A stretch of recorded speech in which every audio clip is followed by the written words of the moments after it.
यानी कि सरकार अब एक कदम इस ओर बढ़ाने जा रही है कि हर एक परिवार का एक परिवार रजिस्टर होना चाहिए, और परिवार रजिस्टर योजना के जरिए किस तरीके से योजनाओं का लाभ लोगों तक पहुंच रहा है और किन लोगों ने इसका लाभ बार बार लिया है और कुछ ऐसे परिवार भी हैं जो लाभ नहीं ले पा रहे हैं, इस तमाम परिवारों का जो डेटा है वो गवर्नमेंट के पास होगा और इसका सीधे तौर पर लोगों को फायदा मिलेगा, ये दावा सरकार कर रही है।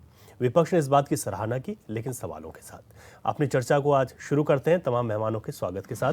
हमारे तमाम मेहमान हमारे साथ जुड़ गए हैं। भाजपा से प्रवक्ता हैं संजीव वर्मा जी, बहुत स्वागत है आपका। कांग्रेस के प्रवक्ता हमारे साथ गिरिराज किशोर जी हैं, बहुत स्वागत है। दीपक रावत जी यूकेडी के प्रवक्ता हमारे साथ हैं, बहुत स्वागत है। और स्वतंत्र पत्रकार हमारे साथ शक्ति बरतवाल जी हैं, आपका भी बहुत स्वागत है बरतवाल जी।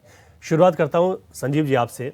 जो परिवार रजिस्टर योजना की सरकार बात कर रही है, ये किस तरीके की योजना है? अभी तो हमने इस रिपोर्ट में बताया कि ये चीज़ें होंगी, लेकिन किस तरीके का काम इस पर किया जा रहा है और हरियाणा की तर्ज पर अगर उत्तराखंड में ये योजना लागू होती है और सफल होती है तो क्या फ़ायदा मिलेगा? रवि जी, देखिए, हरियाणा में एक पायलट प्रोजेक्ट के रूप में ये योजना लागू की गई थी और वहाँ पर बहुत अधिक सफलता इस योजना को मिली और वहाँ के जितने भी निवासी हरियाणा के, वो सब इससे मैं सोचता हूँ पूरी तरह से संतुष्ट रहे हैं। और इसी जब कोई एक अच्छी योजना आती है और उसको स्थानीय स्तर पर जब लोग उसको अप्रिशिएट करते हैं तो मैं सोचता हूँ अन्य राज्य या अन्य लोग भी उसको अडॉप्ट करते हैं और यही एक कारण है।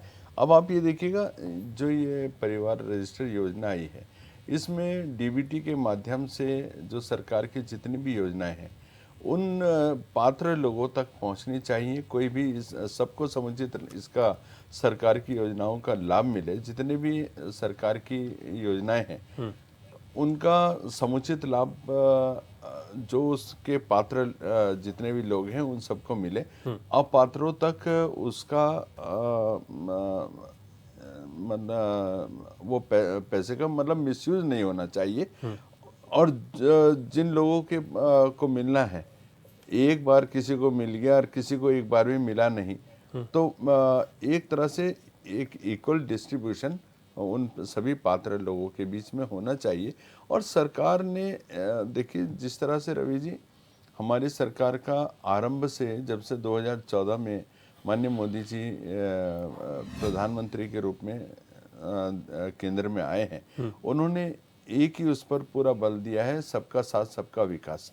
यानी कि विदाउट एनी डिस्क्रिमिनेशन, किसी को ज़्यादा नहीं, किसी को कम नहीं, बल्कि सबको एक समान लाभ, बिना किसी जाति धर्म वर्ग का भेद किए बगैर। और आप उत्तराखंड के परिप्रेक्ष्य में देखते हैं तो जो हमारी आयुष्मान योजना है, आयुष्मान योजना में उत्तराखंड के 23 लाख जो परिवार हैं उसमें चाहे कोई गरीब है, मध्यम वर्ग का है, उच्च वर्ग का है, सभी लोग उसके अंदर आते हैं, सभी उसके पात्र हैं। तो आयुष्मान का जो 5 लाख का लाभ है वो सभी लोगों को, सभी उत्तराखंड वासियों को मिलता है। तो और उत्तराखंड केवल एक ऐसा प्रदेश है जहां पर पूरे 23 लाख परिवारों को इसका लाभ मिलता है।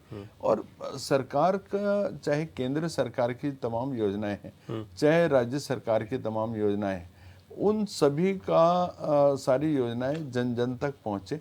और सरकार जो अच्छे काम कर रही है, सरकार जिन लोगों के लिए एक जीवन स्तर को ऊंचा करने के लिए जिस तरह से काम कर रही है, तो मैं सोचता हूँ जब एक इक्वल डिस्ट्रीब्यूशन होगा, और इक्वल डिस्ट्रीब्यूशन के लिए जो इस तरह से ये परिवार रजिस्टर की ये बनाई गई है, तो उसमें पूरा डाटा होगा और ये भी पता लगेगा। एक जिस तरह से उत्तराखंड में बहुत तेजी के साथ थोड़ा डेमोग्राफिक चेंजेस की जो घटनाएं आ रही हैं, मैं सोचता हूँ उन सारी चीज़ों के ऊपर भी इसमें अंकुश लगेगा, लगाम लगेगी। ठीक है, कांग्रेस से भी इस पर सवाल पूछ लेते हैं। गिरिराज किशोर जी, जिस तरीके से भाजपा कह रही है कि परिवार रजिस्टर योजना और इस योजना के आने के बाद लाभ मिलेगा, आप लोग इस योजना की सराहना करते हैं या फिर कुछ सवाल भी हैं? देखिए रवि जी, भाजपा इस समय शासित है प्रदेश में, एक प्रोग्राम को लाने जा रही है, परिवार रजिस्टर योजना।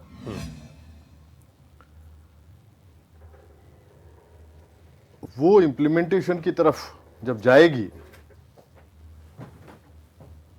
तो धरातल पे क्या उसके रिजल्ट्स होते हैं, जी ये विषय जो है वाकई देखने लायक होगा। रवि जी,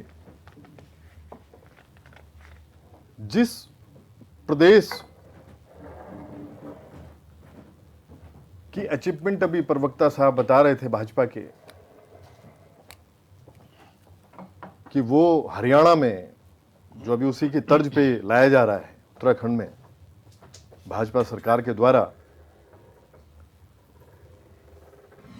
एग्जाम्पल जो हरियाणा का दिया इन्होंने कि पायलट प्रोजेक्ट के रूप में उन्होंने इंप्लीमेंट किया। जी अब रवि जी, हरियाणा इस समय चुनाव की तरफ है। आज हरियाणा में भाजपा की जो स्थितियां हैं, आप ये सोचिए कि वहां पे विधानसभा चुनाव में जो इनके कैंडिडेट हैं, असेंबली इलेक्शन जो अभी हो रहा है, आउट हो रहा है, वो ऐसी स्थिति में इस समय है, समझ लीजिए आप। ये बात मैंने पायलट प्रोजेक्ट की वजह से रखी कि आपने जो बोला कि पायलट प्रोजेक्ट था वो इंप्लीमेंटेशन की तरफ कितना गया होगा उस प्रदेश में, कि आज वहां पे जमानत जब्त होने की स्थितियां हैं इनके कैंडिडेट्स जो वहां पे तो चुनाव लड़ रहे हैं हरियाणा में। परिवार रजिस्टर इसकी वजह है।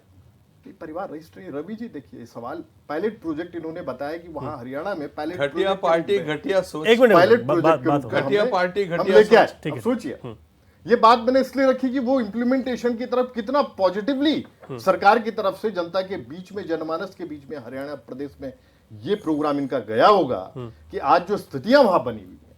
अब वही बात मैं रवि जी रखना चाह रहा हूं कि प्रदेश में आज इन्होंने ये घोषणा की, इन्होंने अपनी तरफ से जो है एक बात रखी है कि हम लोग परिवार रजिस्टर योजना के पीछे जो मूल में कारण है कि कौन लोग लाभ ले रहे हैं, कौन नहीं ले रहे हैं, कितने ले पा रहे हैं। अगर आप अच्छी इंटेंशन लिए हुए, फेयर इंटेंशन लिए हुए जनता के बीच में जाना चाहते हैं तो विपक्ष हमेशा उसका स्वागत करेगा।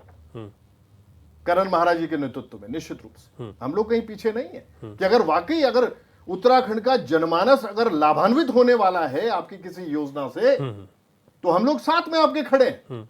लेकिन अभी तक की जो स्थितियां हैं जो बार बार मैं डिस्कस करता हूं, आप स्वयं देखिए, और सेंटर ये जब केंद्र की बातें सब लाके सारे सगुपे जब भाजपा छोड़ती है, आज स्थितियां क्या बना रखी है आपने। 80 करोड़ लोगों को जो आप मुफ्त में राशन दे रहे हैं रवि जी, सरकार नहीं मिलना चाहिए, फफूंद लगा हुआ राशन मिलना नहीं मिलना चाहिए राशन। अरे फफूंद लगा हुआ राशन नहीं मिलना चाहिए अच्छा, दूसरी एक चीज मिनट, सुनो, बात नहीं, अगर मिल भी रहा है, गरीब सुनो, के विरोधी हैं आप सुन लीजिए।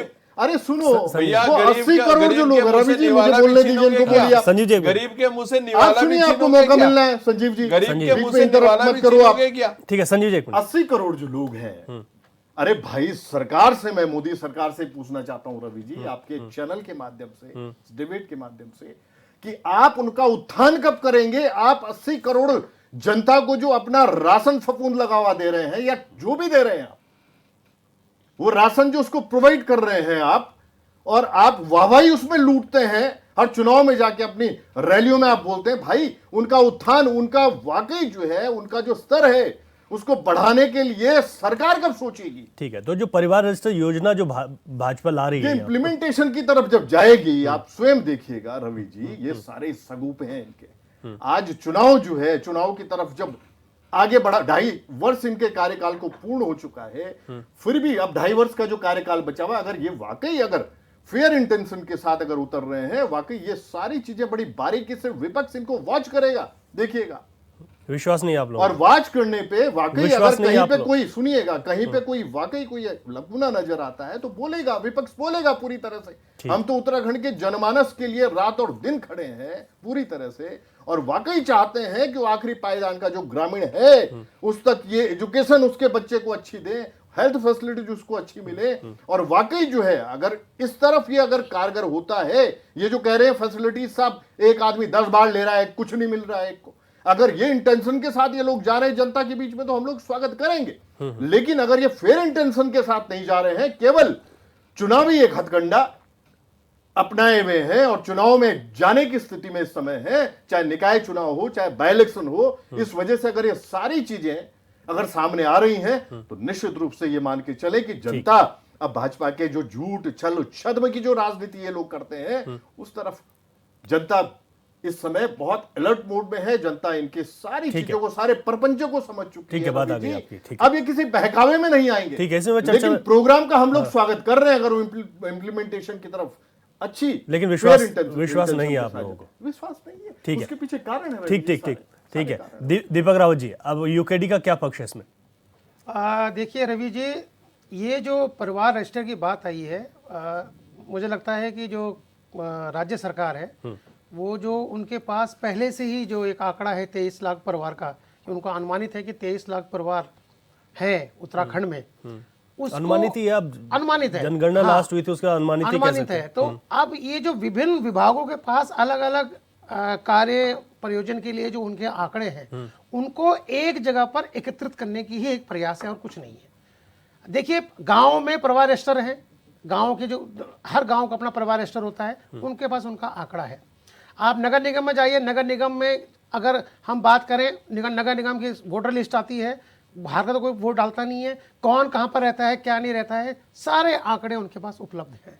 आप चाहे केंद्र का कोई चुनाव हो, राज्य का कोई चुनाव हो, चुनाव आयोग की अलग से अपना एक डाटा पड़ा हुआ रहता है। ये सिर्फ जो विभिन्न प्रकार का जो डाटा अलग अलग बिखरा हुआ है उसको एक जगह पे लेके आना, संकलित करने ही एक प्रयास मात्र है। दूसरा, इसमें जो दूसरा विषय जो आ रहा है कि लाभान्वित को जो केंद्र की सरकार, केंद्र की योजना हो या राज्य की योजना हो, उसमें लाभ जो मिलने वाला है वो किसको लाभ मिलेगा किसको नहीं मिलेगा ये देखा जाएगा। अब आप देखिए इसमें किसको लाभ मिल रहा है किसको नहीं मिलेगा ये देखा जाएगा। अब ये देखिए, अगर किसी को एक बार लाभ मिल गया है तो क्या वो दोबारा लाभार्थी का मतलब किसी भी योजना का लाभार्थी का नहीं होगा या लाभ लेने का उसको अभ्यर्थी नहीं होगा, या इसको इस तरह से लिया जाए। सरकार क्या चाहती है? सरकार अपने जो आंकड़े हैं उसको जिस तरीके से, जिस बात को लेकर वो एकत्रित कर रही है उसको परिभाषित तो करिए। यहाँ इनकी बातों तो ये लग रहा है कि जिसने एक बार अगर उसको केंद्र सरकार की कोई योजना का लाभ मिल गया तो दोबारा वो किसी भी केंद्र सरकार की योजना का लाभ नहीं पड़ेगा। वो परिवार, विशेष रूप से परिवार रजिस्टर की बात हो रही है, अगर बात कर रहा हूं मैं। दूसरी तरफ कहते हैं कि हर एक नागरिक को लाभ मिलना चाहिए। देखिए, नागरिक को लाभ मिलना और परिवार को लाभ मिलना ये दोनों अलग अलग बातें हैं। इन दोनों बातों को एक ही शब्दावली में ये सम्मिलित करना चाह रहे हैं। अब आपको मैं एक उदाहरण देता हूं। हरियाणा की बात चल रही है ना कि हरियाणा ने परिवार रजिस्टर सबसे पहले पूरे योजना वहां पर लागू योजना। अभी यहाँ हमारे चमोली जिले में, रुद्रप्रयाग और चमोली में पोस्ट ऑफिस विभाग जॉब लगा रहा है। दो जॉब आ रही हैं, एक है ब्रांच पोस्ट मास्टर और एक है असिस्टेंट ब्रांच पोस्ट मास्टर। और उसमें देखिए कितनी अच्छी बात है, मैं आप सबका ध्यान आकर्षित करना चाहूंगा। 160 लोगों की नौकरी लगी है और 160 में से उत्तराखंड के मात्र 3 लोग हैं। 157 लोग जो लगे हैं पोस्ट मास्टर की उस नौकरियों में, वो या तो हरियाणा के हैं या पंजाब के हैं। अब मैं पूछना चाहता हूं इस पूरे, क्या ये इसी योजना का लाभ ले रहे हैं हरियाणा में परिवार रजिस्टर की वजह से? और वो जो 3 है, मजे की बात और देखिए रवि जी, वो जो 3 जने लगे हैं ना, जो 3 उत्तराखंड के लगे हैं, वो आरक्षित वर्ग के लगे, आरक्षित वर्ग से लगे हुए हैं। अब मैं पूछना चाहता हूं कि क्या ये जो 160 लोग लगे हैं, जिन 160 में से, और उनमें से ये सुदूर पहाड़ी इलाकों में इन्होंने काम करना है, इन्हें गढ़वाली भाषा नहीं आती है, इन्हें कुमाऊनी आती है, और इनको काम करना है पहाड़ में, और पहाड़ के आदमी की बाध्यता यह है कि उसको हिंदी अगर आ जाए तो सही, वो अपनी मातृभाषा में ज्यादा बात करता है पहाड़ी भाषा में। अब उत्तराखंड क्रांति दल का कहना है कि या तो राज्य सरकार अक्षम है कि 160 जब लोग निकलते हैं, विज्ञप्ति निकलती है केंद्र की, उसमें से उत्तराखंड में सिर्फ 3 जने मिलते हैं, मतलब सामान्य वर्ग का कोई व्यक्ति आता ही नहीं है। नहीं, बात तो ठीक है आपकी, लेकिन पॉलिसी क्या है यही तो किस पॉलिसी के तहत सिर्फ पंजाब के और हरियाणा के लोग 157 लोग लगे हैं? ये भारतीय जनता पार्टी और कांग्रेस दोनों को जवाब देना पड़ेगा कि क्या कारण है कि उसमें उत्तराखंड का सामान्य वर्ग का कोई व्यक्ति नहीं लगा हुआ है। इससे पहले 2 साल 3 साल पहले जब एम्स में नौकरियां लगी थी, तब भी यह मामला आया था कि क्या कारण है कि हरियाणा ये राजस्थान के लोग उसमें लाभार्थी हुए या राजस्थान के लोगों की नौकरी लगी। तो उत्तराखंड क्रांति दल का कहना है या तो सरकार ये कहे कि ये जो केंद्र की जो नौकरियां आई हैं इसमें ऐसा कौन मेरिट में, और सबसे खास बात बताऊं रवि जी, मेरिट के आधार पर लग रही है। तो क्या कारण है कि उत्तराखंड का जो युवक है वो मेरिट के आधार पर कहीं अपनी जगह बना ही नहीं पा रहा है। चलिए ठीक और है। सारा लाभ यहाँ की नौकरियों का यहाँ के बाहर के जो प्रदेश के लोग हैं वो ले रहे हैं। तो क्या फायदा इस परिवार रजिस्टर का? अच्छा ठीक है, ठीक है, अब इसको पहले समझ लेते हैं। हमारे साथ शक्ति बरतवाल जी हैं, स्वतंत्र पत्रकार हैं। बरतवाल जी, कैसे समझ सकते हैं हम परिवार रजिस्टर योजना को? ये लागू होती है तो कितना फायदा इससे होगा? और पॉलिटिकल रिएक्शन हमने ले लिए, विपक्ष के भी अपने सवाल है। एक तो रवि जी आपकी आवाज बहुत कम आ रही है मुझे। जहाँ तक मैं चीजों को समझ पा रहा हूँ, जो परिवार रजिस्टर की बात की जा रही है, ऑलरेडी पूरे पहाड़ी राज्यों में, पहाड़ी जनपदों में ऑलरेडी परिवार रजिस्टर होता ही है। पंचायती राज व्यवस्था के अंतर्गत परिवार रजिस्टर की व्यवस्था पहले से मौजूद है, क्योंकि परिवार रजिस्टर से ही पूरे जो ग्राम प्रधान होता है वो योजनाओं का संचालन कर पाता है। पंचायत रजिस्टर से ही जो रजिस्टर आपका रजिस्टर होता है, उसी रजिस्टर से ये पता लग पाता है कि किसके परिवार में कितने बच्चे हैं, वो कहाँ काम कर रहे हैं, किस रोजगार, कौन सी योजनाएं इनको लाभार्थी को नहीं मिल पाई। लेकिन अब इसका जो व्यापक रूप में सरकार इसको प्रचारित और प्रसारित करना चाह रही है, लेकिन इसमें बहुत टेक्निकली कोई समस्या नहीं आनी चाहिए और इसका कोई विरोध और स्वागत जैसी कोई बात नहीं लगती है। सवाल इस बात का है कि आप लोगों को क्या डिलीवर करना चाह रहे हैं। क्या वाकई 7 साल में सरकार के मशीनरी को क्या अभी तक ये पता नहीं लग पाया है कि कौन सा लाभार्थी किस योजना का लाभ ले पा रहा है? पहली बात यह है, क्योंकि जिस तरीके से रोज नई स्कीमें लॉन्च हो रही है, उससे ये लगता है कि ग्राउंड पर कहीं ना कहीं सरकार को समझने में दिक्कतों का सामना करना पड़ा है। यही वजह है कि कट कॉपी पेस्ट चल रहा है। आज हरियाणा से ले लेंगे, फिर कहेंगे जी हम यूपी से कुछ ले लेते हैं, कुछ हिमाचल। अपना आपका इनोवेशन क्या होगा, आप अपने लोगों को कैसे लाभ पहुंचाएंगे, इस पर चर्चा की बात होनी चाहिए। जहां तक परिवार रजिस्टर की बात है, परिवार रजिस्टर के माध्यम से योजनाओं का इम्प्लीमेंटेशन किया जाएगा। वो पहले भी किया जाता था, अब भी किया जाएगा। इसमें ऐसा नहीं है कोई बहुत नई चीज आ रही है। परिवार रजिस्टर तो ऑलरेडी पहले से मौजूद है। उस परिवार रजिस्टर में यहाँ तक मेंशन होता है कि एक परिवार का मुखिया कौन है, उसके पत्नी का नाम क्या है, उसके बच्चे का नाम क्या है, बच्चे की उम्र क्या है, बच्चे की लड़की, अगर उनके परिवार में लड़की है तो उसकी अगर शादी हो गई तो उसका नाम बढ़ जाता है, वो कौन से रोजगार में है, वो स्थानीय लेवल पर काम कर रहे हैं या जनपद से बाहर काम कर रहे हैं, वो भी परिवार रजिस्टर में मेंशन होता है। और क्या उनको अभी तक कोई आवास योजना मिल पाई है या कोई उनको एग्रीकल्चर का कोई सामान उनको मिल पाया है। तो ये पहले से व्यवस्था है पंचायती राज एक्ट के अंतर्गत, जो विलेज पंचायत जिसे कहते हैं और विलेज पार्लियामेंट जिसे कहा जाता है, वो एक डेमोक्रेटिक सेटअप पूरा बना हुआ है। लेकिन सवाल ये है कि उसका इम्प्लीमेंटेशन कैसे हो।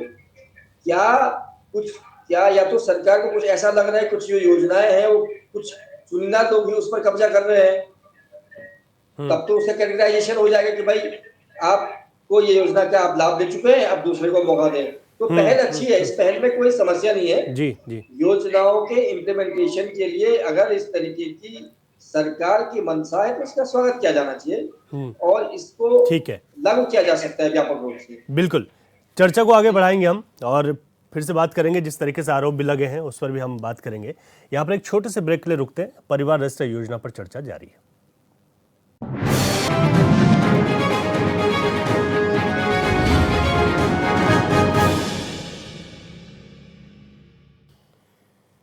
ब्रेक के बाद आपका स्वागत है। क्वेश्चन आवर में आज हम बात कर रहे हैं उत्तराखंड में सरकार की उस बात पर जिसको ये कहा जा रहा है कि परिवार रजिस्टर योजना, जो कि हरियाणा की तर्ज पर उत्तराखंड में भी शुरू करने जा रही है सरकार, और इससे सीधे तौर पर फायदा मिलेगा। लेकिन विपक्ष ने भी अपने कुछ सवाल इस पर रखे हैं कि किस तरीके से इम्प्लीमेंटेशन इसका होगा और ये कैसे धरातल पर उतरेगी। इसी चर्चा को हम आगे बढ़ाते हैं। हमारे तमाम मेहमान हमारे साथ जुड़े हुए हैं। एक बार फिर से संजीव जी आपके पास आ रहा हूँ।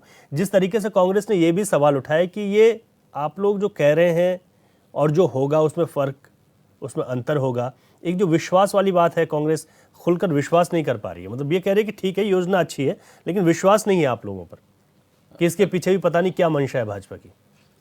रवि जी देखिए, मंशा तो साफ है कि सरकार जो भी काम करेगी आपने उसका विरोध करना है, चाहे कितनी बढ़िया से बढ़िया योजना आ जाए। एप्रिशिएट भी करना सीखिए। एक यदि आप एप्रिशिएट भी करेंगे तो वो हो सकता है आप भी इसी राज्य के हैं, आपका परिवार भी इसी राज्य में रहता है, अपने लोगों को उसका लाभ मिलेगा। तो हर चीज़ का मैं सोचता हूँ विरोध करना कोई अच्छी बात नहीं है। और रवि जी देखिए, सरकार जो भी योजना लेकर आती है उसका सीधा सीधा उद्देश्य यही होता है कि एक वाइड स्कोप में ज़्यादा से ज़्यादा लोगों को सरकार की तमाम जो भी योजनाएं परियोजनाएं हैं उनका लाभ मिले, और पात्र लोग जितने हैं, जिन लोगों को एक्चुअली उस योजना का लाभ मिलना चाहिए, तो उन लोगों तक वो लाभ प्रॉपर जाए, और अपात्र लोग जो किसी दूसरे का अधिकार को ग्रैब कर रहे हैं उससे भी बचे। ये मूल रूप से तो उद्देश्य यही होता है। और बाकी जैसे मैंने आपसे पहले भी कहा कि सबका साथ सबका विकास के नीति पर हमारी सरकारें चलती हैं, चाहे हम केंद्र सरकार की बात करें, राज्य सरकार की बात करें, अभी जितनी भी योजनाएं वर्तमान में चल रही हैं, चाहे आप आवास योजना की बात करें, जो हमारी रसोई गैस है और विद्युतीकरण की है, हर घर नल की है, और दुनिया भर की ऐसी है, वृद्धावस्था पेंशन है, उसमें कोई ऐसा नहीं देखा गया कि किसकी जाति क्या है, किसी का धर्म क्या है, कोई छोटा है, बड़ा है, ऊंचा है, नीचा है, जो पात्र है हर व्यक्ति को उस योजना का लाभ मिला है। और मैं सोचता हूँ एक ये बड़ा मन दिखाने का जो भारतीय जनता पार्टी का जो आरंभ से एक ये रहा है, तो मैं सोचता हूँ उसी को हम लोग आगे बढ़ा रहे हैं। आप ये देखिए, जिस समय 2002-03 में उत्तराखंड में कांग्रेस की सरकार थी, स्वर्गीय एन डी तिवारी जी के नेतृत्व वाली, केंद्र में अटल बिहारी वाजपेयी जी की, स्वर्गीय अटल बिहारी वाजपेयी जी की सरकार थी, भारतीय जनता पार्टी की। बड़ा मन दिखाते हुए ये भी मालूम था कि हम जो योजना यहाँ पर लागू करने जा रहे हैं उसका लाभ किसी भी तौर पर भारतीय जनता पार्टी को उसका कोई राजनीतिक लाभ नहीं मिलने वाला है, और किंतु राजनीतिक लाभ से ऊपर उठते हुए अब उत्तराखंड को विशेष राज्य का दर्जा दिया, और 1000 करोड़ का औद्योगिक पैकेज दिया, 2013 तक टैक्स हॉलिडे का लाभ उत्तराखंड को दिया। उसके मूल में था कि उत्तराखंड का जो युवा है, मातृशक्ति है, वो कैसे अपने पांव पर खड़ा हो, एक नया राज्य बना था, नया राज्य का विकास कैसे हो, ज़्यादा से ज़्यादा यहाँ पर उद्योग धंधे कैसे लगें और कैसे विकसित हों। तो एक बड़ा मन रखते हुए कई बार बहुत सारे ऐसे फैसले होते हैं जो राजनीति, हर चीज़ में राजनीति नहीं देखी जाती, राजनीति से ऊपर उठकर भी काम किया जाता है, और भारतीय जनता पार्टी हमेशा राजनीति से ऊपर उठते हुए आम जनमानस के हित की बात हमेशा सोचती रही। एक सवाल ये कह रहा है, विपक्ष ये भी कह रहा है साथ में कि एक बात ये भी है कि जो योजनाएं चल रही हैं उसमें इस तरीके की क्या शिकायतें हैं सरकार के पास कि किन्हीं विशेष जो योजनाएं हैं कुछ विशेष लोग उसका लाभ ज़्यादा बार ले रहे हैं, और इसी की वजह से अगर इस तरीके का कार्ड हो जाएगा तो फिर दिक्कतें नहीं आएंगी, क्योंकि एक कार्ड होगा जिसमें ये बताया जा रहा है कि 14 अंक का, जिससे हम समझ पा रहे हैं कि एक कार्ड हमारे पास होगा और वो हमारा जो परिवार रजिस्टर है वो हमारे पास है, तो उसके माध्यम से ही हम योजनाओं का लाभ जहाँ पर भी लेना होगा उसका इस्तेमाल करेंगे। तो क्या इस तरीके की शिकायतें हैं कि योजनाओं के लाभ में इस तरीके की भी बातें सामने आ रही हैं? रवि जी देखिए, जो कार्ड बनेगा 14 अंकों का, वो एक तरह से जैसे हमारा एक आधार कार्ड हो गया या हमारा पैन कार्ड हो गया, तो वो मेरा पैन कार्ड का लाभ मेरा परिवार ही ले सकता है ना, दीपक जी का कार्ड दीपक जी का परिवार लाभ लेगा। अभी कई योजनाएं इस प्रकार की हैं जहां पर पात्र लोगों के जो लाभ है वो अपात्र लोग कई बार लेके चले जाते हैं, और वो लोग मल्टीपल उसका लाभ ले रहे हैं, और जो पात्र लोग वो उससे वंचित रह जा रहे, तो कोई भी ऐसा पात्र व्यक्ति वंचित ना रह पाए। तो एक तरह से एक जो भारतीय जनता पार्टी का एक दर्शन है कि अंतिम छोर तक खड़े हुए व्यक्ति को तमाम सुविधाओं का, तमाम योजनाओं का लाभ मिले, उसी दिशा पे हम लोग लगातार काम कर रहे हैं। अभी कांग्रेस पार्टी को हर चीज के ऊपर राजनीति करने की एक आदत से बन गई है। आप ये देखिएगा कि अभी अल्पकाल में 18,000 सरकारी नौकरी हमारी सरकार के द्वारा की गई, लेकिन इनको उसके ऊपर भी आपत्ति है, उसके ऊपर भी इनको कष्ट होता है। रोजगार स्वरोजगार में उत्तराखंड लगातार आगे बढ़ रहा है, उसमें भी इन लोगों को आपत्ति है। 5-5 मेडिकल कॉलेज बन गए हैं, उसके ऊपर भी ये लोग सवाल उठाते हैं। इनके शासन काल में रवि जी, जो हमारे CSC PSC सेंटर होते थे, उनको वार्ड बॉय और फार्मासिस्ट चलाते थे। आज कोई भी ऐसा CSC PSC सेंटर नहीं है जहां पर डॉक्टर की कमी हो। पर्याप्त मात्रा में डॉक्टर हैं, पर्याप्त इक्विपमेंट्स हैं, पर्याप्त दवाइयों का भंडार है। और मेरे भाई, अप्रिशिएट करने की भी आदत डालिए, हर चीज में विरोध करना एक कोई अच्छी बात नहीं है। और रोजगार की जहां तक हम लोग बात करते हैं, उत्तराखंड पलायन मुक्त की हम बात करते हैं, तो पलायन मुक्त की दिशा में सरकार लगातार जो काम कर रही है। अभी 3,51,000 करोड़ का जो MOU साइन हुए थे, उसमें 91,000 करोड़ का ग्राउंड हो चुका है इन्वेस्ट, और उससे लगातार लगभग 1 लाख से ज्यादा लोगों को उसमें लाभ मिला है। तो इस चीज को भी आपको अप्रिशिएट करना चाहिए। हर चीज में विरोध करना कोई अच्छी बात नहीं, कोई समझदारी नहीं है। एक बार गिरिराज जी पर फिर जा रहा हूँ। गिरिराज जी, थोड़ा इन सवालों का जवाब दे दीजिए। बिल्कुल रवि जी, फिर आगे बढ़ते। अभी मैं सुन रहा था प्रवक्ता हमारे संजीव भाई को, जब भी रवि जी कोई प्रोग्राम जो है सरकार की तरफ से इम्प्लीमेंटेशन की तरफ जाता है, और वाकई वो फिल्ट्रेशन वाली स्थिति में होता है, क्योंकि अभी बिल्कुल मैं उनसे संबद्ध करूंगा, बड़े विद्वान हमारे विश्लेषक हैं शक्ति बर्थवाल जी, बहुत अच्छा बोलते हैं, बड़ा वाइड उनकी स्टडी है। और ये वाकई आप आज भी, मेरा जो घर से मैं आना है, अभी मेरा पहाड़ से मैं आया, आज भी मैंने आपको अभी बल्कि बताया भी आपको कि एक परिवार रजिस्टर से रिलेट करता हुआ एक जो है कोई काम था हमारा। तो परिवार रजिस्टर जो है वो पहले से ही वो पंचायतों में भी अवेलेबल है, नगर पालिकाओं में भी है, नगर निगम में भी है। लेकिन अगर आप फिल्ट्रेशन की तरफ जा रहे हैं, सरकार अगर वाकई इंप्लीमेंटेशन फिल्ट्रेशन की तरफ है कि उसको और फिल्टर कर रहे हैं और अच्छी स्थिति में लाके खड़ा कर रहे हैं उसको, तो बिल्कुल उसमें कहीं दो राय नहीं कि कांग्रेस उसका स्वागत भी करेगी, उसको अप्रिशिएट बोल रहे थे, अप्रिशिएट भी करेगी। पर भाई, जो भाजपा का ये 7 वर्षों का कार्यकाल है इस प्रदेश में, रवि जी, झूठों की जमात है। सुन लीजिएगा आप, ये कैसा भी भाषण करें, कोई भी स्पीचेज इनके प्रवक्तागण दें, इनके लीडरशिप दे, इन 7 वर्षों में उत्तराखंड के जनमानस को जो दंश देने का काम इस सरकार ने किया है, वो पूरी तरह से विजिबल है, कॉमन मैन भी उसको देख रहा है। और जो स्थितियां हैं, अभी जितनी बातें इनकी मैं सुनता रहा, अभी ये 2002 और 7 के बीच का जो पंडित नारायण दत्त तिवारी जी के कार्यकाल को मैं रीढ़ मानता हूं, इन 24 वर्षों में जो उनका समय था, पंडित नारायण दत्त तिवारी विजनरी नेता थे। और वाकई अगर वो गए, वाजपेयी साहब उस समय, बिल्कुल मैं बहुत उनका, वाकई मैं स्वयं में अप्रिशिएट करता हूं वाजपेयी साहब को, उनका काल भी बड़ा अच्छा था, निश्चित रूप से सेंटर में वो थे।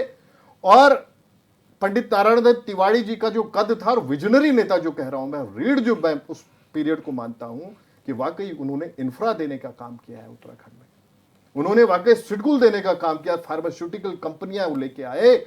और उस काल में आप सोचिएगा कि बेरोजगारी जो है बहुत हद तक उस समय जो प्राइवेट सेक्टर में, जितना भी आप हरिद्वार और बहादुराबाद से लेके सितारगंज और रुद्रपुर तक जो है पूरी इंडस्ट्रियल ग्रोथ जो थी वो पीक पे थी, निश्चित रूप से, इसमें कहीं दो राय नहीं है।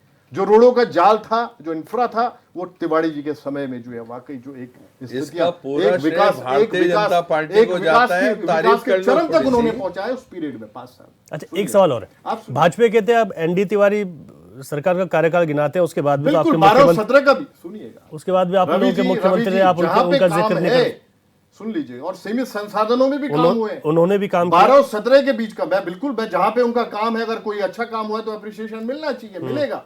लेकिन भाई, जो स्थितियां 7 वर्षों में इस प्रदेश की आपने बनाई है, आप स्वयं देखिए कि महिला अपराध के क्षेत्र में आप 9 पर्वतीय राज्यों में पहले पायदान पे ले आते हैं। क्या स्थितियां आपने बना रखी है प्रदेश की? आज लगातार जो महिला अपराध हो रहा है उसमें आपके लोग हैं, हर डिबेट में बात आएगी। आपने जननी बन चुका है उत्तराखंड महिला अपराध के क्षेत्र में, लॉ एंड ऑर्डर फेल हो चुका है, डकैतियां लगातार पड़ रही हैं। सुनिएगा, और सबसे बड़ी बात यह है कि अगर वाकई में पर्वतीय क्षेत्र की अगर विकास शून्य की बात करता हूं तो एक भी प्रोग्राम स्टेट प्लान से इंप्लीमेंटेशन की तरफ नहीं पहुंचा है। क्यों नहीं बोला जाएगा? 12 और 17 के बीच में हरीश रावत जी का जो कार्यकाल था, हम लोग पारंपरिक खेती की तरफ गए।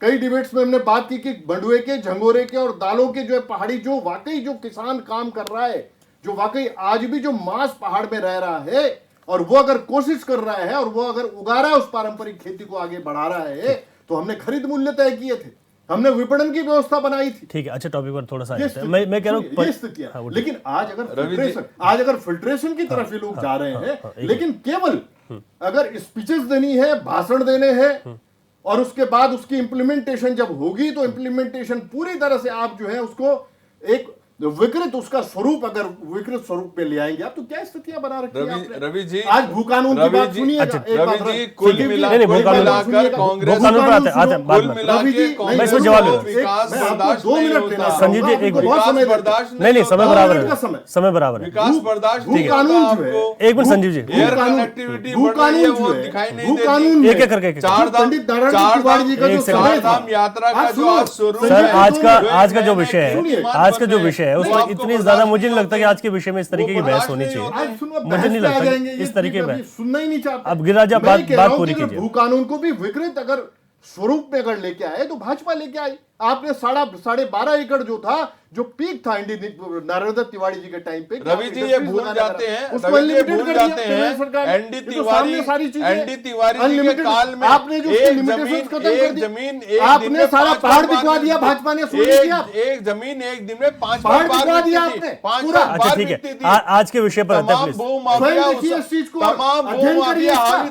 आप लोगों ने जानकारी होनी चाहिए, राज्य को जानकारी होनी चाहिए। दंश देने का कार्य किया संजीव जी आपकी सरकार। अरे दंश तो आपने दिया, दंश आपने दिया। आपके हरीश रावत कैमरे के सामने बोलते थे 5-5 और परिणति जो होगी, सुनिएगा, परिणति जो होगी वो प्रतिशोध के रूप में, वोट के रूप में होगी। अच्छा ठीक है, खनन ठीक है, ये आरोप हर चर्चा में अच्छा ठीक है यार, ठीक है, एक सेकंड। अच्छा थोड़ा आज के विषय पर आ जाते हैं, वरना इस चर्चा का कोई महत्व तो रहेगा नहीं। ये जो बातें हो रही है ये रोज होती है। अब मैं दीपक जी पे अगर फिल्ट्रेशन की तरफ सरकार जा रही है योजना को लेकर, तो ठीक करे उसको। है, मैं तो कहता हूँ आप लोग इसका इंतजार कीजिए और अभी सुझाव भी दीजिए, क्योंकि योजना अभी लागू नहीं हुई है। आप सुझाव भी दे सकती है कांग्रेस, मुख्य विपक्ष पे पार्टी है। ये लोग अगर बात करेंगे जी ठीक है, इन्होंने ठीक है, अच्छा फिर ठीक है, रवि जी एक मिनट, रवि जी आपने कहा, संजीव जी जल्दी जवाब दीजिए। आपने कहा सुझाव दीजिए, तो अभी जब यूसीसी के ऊपर सुझाव मांगे गए थे तो कांग्रेस पार्टी वहां पर भाग खड़ी हुई थी और उसके बाद इन्होंने जो समय था सुझाव देने का, जो समय सुझाव दिए नहीं और बाद में बोलते हैं हमारे से तो कोई पूछा नहीं गया, हमारे से राय मशवरा नहीं लिया गया। तो ये हिट एंड रन वाली बातें कर रहे हैं, हिट एंड रन वाली लोगों को। अच्छा ठीक है, अच्छा थोड़ा आगे बढ़ते हैं। तब तक बरगलाओगे लोगों को, जनता को। अच्छा ठीक है, ठीक है, हो गई बात, हो गई। ठीक है गिरिराज जी, संजीव जी, अब मैं दीपक रावत जी पे जा रहा हूँ। एक मिनट संजीव, दीपक रावत जी कुछ नहीं होगा। दीपक रावत जी फिर से आप लोगों को पहले विषय पर ले आओ। परिवार रजिस्टर योजना की आज बात कर रहे हैं, इसको थोड़ा समझ इलेक्शन हार चुके हैं, तीसरे में जमानत जब्त होने की स्थिति है। लोकसभा में तीसरी बार जीती है। अरे ठीक है, अभी तो तारीखों का ऐलान नहीं हुआ है उपचुनाव का। आप तीसरी बार आ रहे हैं, असेंबली इलेक्शन में हारे हैं, एक्सेप्ट करिए ना। अच्छा योजना पर आते हैं। अच्छा आज केदारनाथ जी मुझे लगता है जो एक मिनट सर, जो समय बचा हुआ है उसमें थोड़ा सा जो लोग सुन रहे हैं उतार दिए। नहीं, अरे एक विषय होता है जिस विषय पर बात करें। सुनिए सर, सुनिए आप दोनों लोग सुनिए, जो लोग हमें सुन रहे हैं वो ये कह रहे हैं कि परिवार रजिस्टर योजना पर हम बात। अरे संजीव जी कमाल की बात, अरे एक सेकंड सर, अरे एक सेकंड एक सेकंड मैं ये कह रहा हूं कि जो लोग सुन रहे हैं कि हम परिवार रजिस्टर योजना पर बात कर रहे हैं तो उसको समझना चाहते हैं। शक्ति बरतवाल जी भी उनके बाद और समझेंगे उस बात को। दीपक राव जी के बाद उन्हीं के पास जा रहा हूं। दीपक राव जी देखिए, अगर परिवार रजिस्टर बनता है और सभी जो डाटा है जो एकत्रित होता है एक ही जगह पर, और जो बात कही सरकार कह रही है कि हम 14 नंबर का एक कार्ड, 14 नंबर का एक कार्ड बना के देंगे, और अगर इसका उनका जो उद्देश्य है बहुत स्पष्ट है कि अगर वो अपने उस उद्देश्य में रहते हैं जो आज बोल रहे हैं कि हर एक परिवार को सदस्य या हर एक परिवार को जो योजना है राज्य की या केंद्र की उसका लाभ मिलेगा, तो देखिए इस योजना ये जो कदम सरकार उठा रही है कहीं ना कहीं इसका फायदा पहाड़ के लोगों को मिलेगा जरूर, क्योंकि पहाड़ के लोगों में बहुत सी ऐसी स्थिति है कि सारी की सारी जो योजनाएं हैं उसका ज्यादा मैदानी जो हमारे 4 इलाके हैं जहां पर बाहर के लोग आके रह रहे हैं उसका ज्यादा से ज्यादा लाभ यहाँ के लोग उठा लेते हैं। इसमें एक चीज और महत्वपूर्ण है, मैं उसका जिक्र इसलिए कर रहा हूँ क्योंकि परिवार रजिस्टर की जब नकल कहीं पर चाहिए होती है तो आदमी को जाना पड़ता है लेने, अगर कार्ड उस पर रहेगा तो इसका भी कम से कम फायदा मिलेगा उसमें। देखिए मैं पहले कह चुका हूँ कि जो अलग अलग विभागों में पड़ा हुआ जो आंकड़ा है उसको एक जगह पर लाके केंद्रित किया जा रहा है, एकत्रित किया जा रहा है जिसको कह लीजिए, और फिर उसको एक सिस्टमाइज तरीके से सरकार लाना चाहती है। अच्छी बात यह है कि इसका फायदा मुझे लगता है कि अगर सरकार जो भी रहे, आज भारतीय जनता पार्टी है, भविष्य में कोई भी सरकार रहती है, तो वो अगर इस परिवार रजिस्ट्री का सही उपयोग करे तो मुझे लगता है कि सुदूर प्रांत में रहने वाला व्यक्ति भी इसका लाभार्थी हो सकता है, बशर्ते कि सरकारों को जो मौजूदा सरकार है जो भी सत्ता में रहे वो इस परिवार रजिस्टर के हिसाब से उसकी जो मंशा हो वो हर एक आदमी तक अपना लाभ पहुंचाने की हो, तो निश्चित रूप से मुझे लगता है कि भविष्य में इसका फायदा सुदूर प्रांत में रहने वाले जो लोग हैं वो जहां पर विषम परिस्थिति में रहते हैं लोग गांव में, उनको इसका फायदा जरूर मिलेगा। ठीक है शक्ति बरतवाल जी, जिस तरीके से ये इसको थोड़ा सा और समझने की कोशिश करेंगे क्योंकि अगर हरियाणा में यहाँ पर ये योजना ऑलरेडी चल रही है, उसके बाद केंद्र सरकार ने कहा कि हरियाणा ने जिस तरीके से शुरू किया परिवार रजिस्टर योजना को और लोग भी अपने अपने राज्यों में लागू करें, और जब डॉक्टर मीनाक्षी सुंदरम इस पर प्रेस कॉन्फ्रेंस करते हैं तो उन्होंने कहा कि हम इसे हरियाणा से भी कुछ और आगे और बेहतर इसमें कर रहे हैं। रवि जी मुझे लगता है कि जो मीनाक्षी सुंदरम जी ने प्रेस कॉन्फ्रेंस की है और जो तात्कालिक जो प्रतिक्रियाएं अभी आ रही हैं चाहे सत्ता पक्ष या विपक्ष, अगर इसका सही तरीके से आकलन किया जाए जी। और मैं ये कहता हूँ कि कई बार ये होता है कि जो सरकार में सत्ता में बैठे चीफ मिनिस्टर हमारे होते हैं, सरकार होती है, वो बहुत ज्यादा विश्वास अपने अधिकारियों पर कर लेती है। असल जो सच्चाई है इन कार्डों के पीछे, इन स्कीमों के पीछे जो हरियाणा में जो नाराजगी है, मैं आपको ये डेटा आज आपके चैनल पे कह देता हूँ, इतनी बड़ी नाराजगी वहां सरकार को या भारतीय जनता पार्टी या मोदी जी को लेकर नहीं है। वहां जो सबसे बड़ी नाराजगी थी कि जो किसान थे उनके ऊपर आधार कार्ड, पैन कार्ड, आपका BPL card, Antyodaya card, green card, agriculture card, आपका बीमा कार्ड, इतने कार्ड थोप दिए गए कि वोटर को लगा कि इन्होंने हमारे जीवन को लाइन में खड़ा करने के लिए बना दिया है। सरकार गवर्नेंस वो होती है जिसको कि आपको और हमको पता भी नहीं चलेगी स्कीम कैसे लॉन्च हो गई और कैसे हमको उसका लाभ मिल गया। ये सड़क पर लोगों को खड़ा कर ये बताना चाहते हैं कि लो हम आपके लिए लेकर आए हैं, ये स्कीम है। इस स्कीम का सबसे बड़ा खामियाजा अगर कोई भुगत रहा है तो हरियाणा में सत्तारूढ़ भारतीय जनता पार्टी, और किसी बात की नाराजगी नहीं है। ये कांग्रेस को गलत फहमी होगी कि उनको इंटर्न इनकम्पेंसी है, मोदी जी के खिलाफ लोगों का आक्रोश, ऐसा नहीं है। वहां जो हमारी लोगों से बात हुई और वहां के लोकल जर्नलिस्ट से भी मैंने बात करी, जब आपके डिबेट से पहले मेरे पास ये मैसेज आया तो मैंने उनसे पूछा कि इसका रिएक्शन क्या है आपके यहाँ पर। तो कम से कम 8-9 पत्रकारों से मैं वहां पर बात कर पाया, वहां के जो लोकल अखबार भी हैं और जो नेशनल अखबार भी हैं। उन्होंने कहा कि बरतवाल जी सबसे बड़ी नाराजगी लोगों में है तो इस तरीके की स्कीम से लोगों पर है। उन लोगों का समय बहुत बर्बाद होता है क्योंकि समय पर जो स्थानीय लेवल पे आपका प्रशासन है वो काम तो करता नहीं है। स्कीम अच्छी होती है लेकिन उसका इम्प्लीमेंटेशन करवाने वाले आपको कई महीनों तक लाइनों में लगा देते हैं। अच्छा। उसका नतीजा ये होता है कि लोगों में एक आक्रोश उनके प्रति पनपता है। तो सरकार को, मुख्यमंत्री जी को तत्काल ये पर एक समीक्षा बैठक करनी चाहिए और हरियाणा में क्विक रिस्पॉन्स टीम भेजनी चाहिए। वहां के लोगों से पूछना चाहिए कि लोग उस स्कीम से कितना दुखी हैं। लोगों को ये लग रहा है कि स्कीम अगर हमारे लिए है, पब्लिक के लिए है, तो आप लॉन्च कीजिए। अब आप 6 तरीके के कार्ड बनाकर लोग कहाँ घूमते रहेंगे? आप ही बताइए, आज की डेट में 10 कार्ड लेकर आप घूम रहे होंगे। कहाँ आप एकीकरण सिंगल विंडो की बात कर रहे थे और आप स्टूडेंटाइज की बात कर देते हैं। आप एक तरीके से आप कहते हैं कि अब हम ऑनलाइन जितनी भी स्कीम है पंचायत में आप देख रहे हैं जी, जितनी भी स्कीम है वो सारी ऑनलाइन है, कोई भी स्कीम ऑफलाइन नहीं है। अगर आपको अपने घर का कनेक्शन, नल का कनेक्शन 100 रुपए वाला लगाना है, वो भी ऑनलाइन है। तो जब सब कुछ ऑलरेडी ऑनलाइन है तो फिर नई स्कीम लॉन्च करने की क्या आवश्यकता आपको पड़ रही है? ठीक है। और वही उदाहरण आप हरियाणा का दे रहे हैं, जिस हरियाणा में इस स्कीम से लोग 80% लोग नाराज हैं। तो मुझे लगता है कि सरकारों को तो बढ़िया, अधिकारियों को बढ़िया स्कीम लॉन्च करेंगे, 100-200 करोड़ रुपए का बजट दोबारा न्यारा कर देंगे और फिर पता लगेगा कि जिसका इम्प्लीमेंटेशन ही नहीं हो पाया। ठीक है बरतवाल जी, तो ठीक है। हाँ। ये एक सोचने वाली बात है। इसमें कोई हम ये नहीं कह रहे कि मुख्यमंत्री जी और सरकार के मंशा पर कोई सवाल है, नहीं ठीक है, सवाल इस बात का है, उसमें अच्छी बात है, उसमें और गहन अध्ययन करना चाहिए। आपने कहा कि समिति बनाए। हरियाणा में 4 लोग अपनी पार्टी के लोगों को फोन लगा दें, हाँ। वो तुरंत कहेंगे कि इस स्कीम ने हमारा बेड़ा गर्क कर दिया। ठीक है, बिल्कुल इसमें और अध्ययन करने की आवश्यकता है, ये आप कह रहे हैं। ठीक है, मैं तीनों ठीक है बरतवाल जी, तीनों पॉलिटिकल पार्टी से फाइनल कमेंट ले रहा हूँ। संजीव वर्मा जी, शॉर्ट में। रवि जी देखिए, अभी जैसे हमारे बरथवाल जी कह रहे थे हाँ।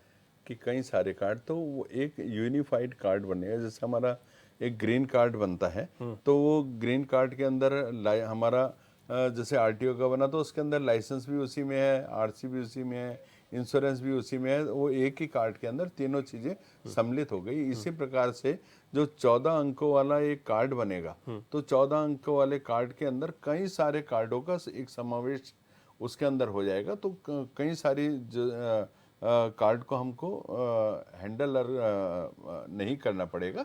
और मैं सोचता हूँ पूरा एक पारदर्शी सिस्टम जो बनेगा, तो उसका लाभ जो वर्ग है, जो पात्र व्यक्ति हैं, उनको समुचित मिलेगा और सरकार की योजना सही हाथों में पूरी तरह से जाएगी। गिरिराज किशोर जी, शॉर्ट में फाइनल कमेंट।